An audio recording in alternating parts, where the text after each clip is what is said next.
میرے شوہر کو فالج ہو چکا تھا۔ اب میرا دکھ سکھ کا ساتھی صرف میرا سسر تھا۔ میں جب بھی کبھی خود کو تنہا محسوس کرتی تو میرا سسر میرے پاس آ جاتا اور پھر ہم دونوں۔ میرا نام نازیہ ہے۔ میری عمر اس وقت 30 سال ہے۔ میری شادی کو 5 سال ہو چکے ہیں۔ ساجد کے ساتھ میری شادی مکمل طور پر گھر والوں کی مرضی کے ساتھ ہوئی تھی۔ میں نے ساجد کو کبھی پہلے دیکھا بھی نہیں تھا اور نہ ہی میں اسے جانتی تھی۔ کسی رشتہ کروانے والے کے ذریعے سے گھر والوں کو پتہ چلا تو انہوں نے میری بات وہیں پر چلا دی تھی۔ ساجد کی اپنی کپڑے کی دکان تھی جس سے وہ اچھے خاصے پیسے کما رہا تھا، اور دوسری سب سے بڑی چیز جو میرے لیے یہ تھی کہ وہ اکلوتا بھائی تھا، نہ ہی اس کی کوئی بہن اور نہ ہی کوئی اور بھائی تھا۔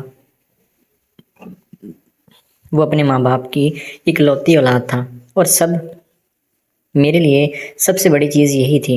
اور اوپر سے میری ساس کا بھی انتقال شادی سے پہلے ہو چکا تھا، تو میرا چٹ منگنی اور پٹ بیاہ والا سین ہوا تھا، کیونکہ جیسے ہی میرا رشتہ ہوا تو میرے سسرال والوں نے یہی شرط رکھی تھی کہ ہمیں شادی جلد سے جلد کرنی ہے، کیونکہ ہمارے گھر کا نظام نہیں چل رہا۔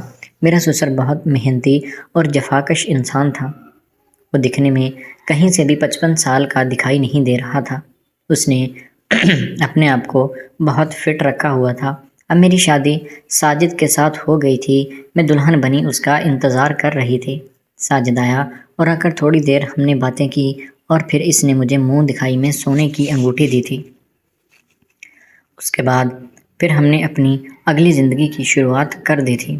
میرے ہاں کوئی اولاد نہیں تھی۔ ساجد صبح کام پر چلا جاتا اور شام کو ہی واپس آتا تھا۔ پورا دن میں گھر پر اکیلی ہوتی تھی اور دوپہر کے وقت میرا سسر کھانا کھانے آتا تھا۔ میں اسے کھانا دے دیتی اور خود سائیڈ پر ہو کر بیٹھ جایا کرتی تھی۔ وہ کھانا کھاتا چلا جاتا۔ ساجد بہت اچھی طبیعت کا مالک تھا، لیکن خدا کی کرنی ایسی ہوئی کہ شادی کے 3 سال بعد ہی ساجد کو فالج ہو گیا تھا۔ وہ مکمل طور پر مفلوج ہو کر بیڈ پر لیٹ چکا تھا۔ اس سے چلا بھی نہیں جاتا تھا، اس لیے میری زندگی کی تمام تر خوشیاں اجڑ چکی تھیں۔ مجھے سمجھ میں نہیں آتا تھا کہ میں کیا کروں۔ اب سسر کو میں ہر وقت اپنے کمرے میں ہی نہیں رکھ سکتی تھی۔ کوئی دیور وغیرہ بھی نہیں تھا۔ اب اکیلے ہی مجھے ساجد کو سنبھالنا پڑتا تھا۔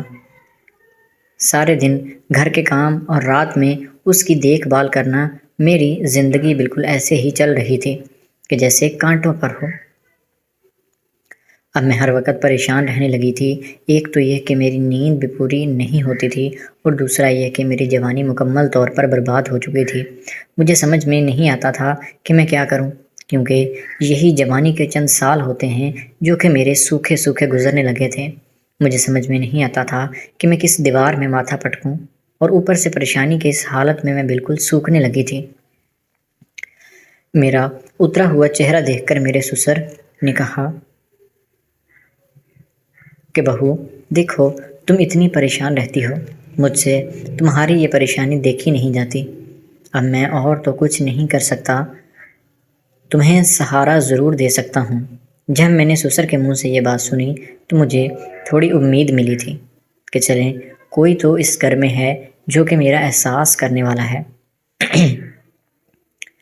اب مجھے سسر کی باتیں سمجھ میں نہیں آئی تھی کہ وہ کس قسم کے سہارے کی بات کر رہے تھے، لیکن میں نے ان کو حامی بھر دی تھی اور کہا کہ چلیں ٹھیک ہے، مجھے آپ کی بات سن کر امید ملی ہے۔ اب آہستہ آہستہ میرا جھکاؤ سسر کی طرف ہونے لگا تھا۔ وہ جب بھی آتا آ کر میرا حال چال پوچھتا، میرے کھانے کے لیے بھی کچھ لے کر آتا تھا، جس سے میں آہستہ آہستہ اس کی طرف مائل بھی ہونے لگی تھی۔ میرا دل یہی کرتا تھا کہ وہ کہیں بھی نہ جایا کریں، بلکہ ہر وقت میرے پاس ہی رہیں۔ اب میں یہ چیز بھولتی جا رہی تھی کہ میرا ایک عدد شوہر بھی ہے جو کہ بیمار پڑا ہوا ہے۔ میں اپنی نئی زندگی کی طرف قدم بڑھا رہی تھی جو کہ غلط تھا، لیکن اس وقت میرے اوپر بھوت سوار ہوا تھا۔ مجھے کچھ سمجھ میں نہیں آ رہا تھا۔ اب میں بھی موقع پا کر جب میرے شوہر سو جاتے تھے سسر کے پاس چلی جایا کرتی تھی اور اسے کہا تھا کہ مجھ سے اکیلا پن برداشت نہیں ہوتا۔ شوہر میرا تو مجھ سے بات تک بھی نہیں کر پاتا، لیکن میرے ارمان سوکھے پڑے ہیں۔ میں نہ جانے کیا کروں گی، میرا کیا بنے گا؟ لیکن سسر نے جب میری یہ بات سنی تو اس نے میرے کندھے پر ہاتھ رکھا، اور اس نے جس حساب سے ہاتھ رکھا تھا میں نے جھٹ سے اس کی طرف دیکھا۔ اس کی آنکھوں میں دیکھتے ہی میں سمجھ چکی تھی کہ یہ آج مجھے یہاں سے جانے نہیں دے گا۔ میں خود بھی یہی چاہتی تھی، اور پھر ہم لوگ اپنے رشتے کو مکمل طور پر بھول چکے تھے۔ ہمارے درمیان معاملات طے پا گئے تھے، اور اب میرا یہی معمول بن چکا ہوتا تھا کہ شوہر میرے کو اس چیز کے بارے میں کوئی بھی اندازہ نہیں تھا۔ اب میری زندگی میں واپس بہار لوٹ آئی تھی۔ اب میں بہت خوش رہنے لگی تھی۔ میرے سسر کا بھی نظام اچھے سے چلنے لگا تھا، کیونکہ اسے بھی جس چیز کی کمی تھی وہ پوری ہونے لگی تھی، اور وہ بھی مجھ جیسی جوان اور خوبصورت لڑکی سے۔ ایک دن ہم لوگ اپنی ہی زندگی میں مگن تھے، اور میرے شوہر کو اس چیز کا پتہ چل چکا تھا کہ میرے اور میرے سسر کے درمیان کوئی چیز چل رہی ہے۔ اسے شک ہوا تو اس نے کسی کے ذریعے سے کہہ کر خفیہ کیمرہ لگوا دیا، جس میں اور میرا شوہر جو چیزیں کر رہے تھے ریکارڈ ہو گئیں۔ میرے شوہر نے وہ دیکھنے کے بعد مجھے طلاق دے دی تھی، اور مجھے پھر گھر سے بھی نکال دیا تھا۔ حالانکہ میرے سسر نے بہت روکا، لیکن وہ ایک بھی بات سننے کے لیے تیار نہیں تھا، کیونکہ وہ مکمل طور پر ٹھیک ہو چکا تھا۔ اب میں لوگوں کے گھروں میں کام کرتی ہوں، اور انہی کے رحم و کرم پر ہوں۔ تو دوستو، میری آپ سب لوگوں سے یہی گزارش ہے کہ آزمائش زندگی کا حصہ ہے۔ آزمائش کبھی نہ کبھی انسان پر ضرور آتی ہے، لیکن اس میں صبر، شکر اور اپنے اوپر قابو رکھنا چاہیے، نہ کہ اپنی حد بندی کو پار کیا جائے، بلکہ رشتوں کو اسی انداز میں چلانا چاہیے جس انداز میں ہوتے ہیں۔ اپنے ہی گھر میں یہ چیز کرنا بہت غلط تھی جو کہ میں نے کی ہے۔